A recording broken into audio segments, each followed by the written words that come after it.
Live with coverage of Midland, Odessa, and across West Texas, this is First Alert 7 News at noon. Hello and thank you for joining us here at noon. I'm Jacob Brandenburg. As you just saw, we are debuting new graphics here on First Alert 7 to help tell the stories of West Texas and bring you the news in the best way that we know possible. We hope that you like them. Now let's start our news by tracking crime in Pecos, where a woman was arrested accused of shooting a man. Pecos police were called out to the 800 block of Cypress Street for shots fired around 1 in the morning on Friday.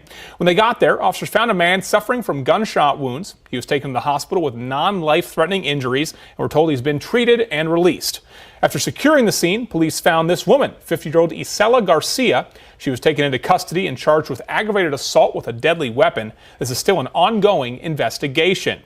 Now, while police were there at that scene, another woman arrived and asked for help because she'd been shot in a separate incident on nearby Martinez Street around the same time. Police say that the initial call was for an active shooter on the 800 block of Martinez. The woman was shot multiple times and then had to be airlifted to Medical Center Hospital here in Odessa. We're told she's been treated and is now doing okay. She's been released. Authorities say that shooting was an isolated incident. They have identified a person of interest. However, at last update, the suspect's name was not released and no arrest had been made. So if you know anything more about that shooting, you can call Pecos Police at 432-445-4911. In Odessa, we've got new details about a stolen vehicle involved in a hit-and-run crash. Odessa police say this happened Saturday evening.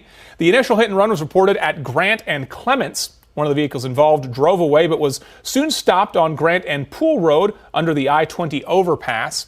As you can see here, officers had their weapons actually drawn as they arrested that hit-and-run suspect who was driving what they now have figured out to be a stolen vehicle. No word on who police arrested from these incidents.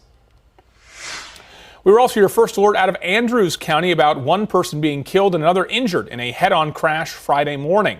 Texas DPS tells us that 22-year-old Adrielle Spencer of Midland was driving a van south on 1788 around 11 in the morning. They say Spencer tried to pass a car when it was not safe to do so and crashed head-on into a pickup truck that was heading north. Spencer was pronounced dead at that scene. We're told the driver of the pickup truck was taken to Midland Memorial Hospital with minor injuries. DPS also says that Spencer was not wearing his seatbelt at the time of the crash and that they are still investigating. In Washington, the Supreme Court handed down split decisions today when it comes to President Trump's power to fire people. The justices also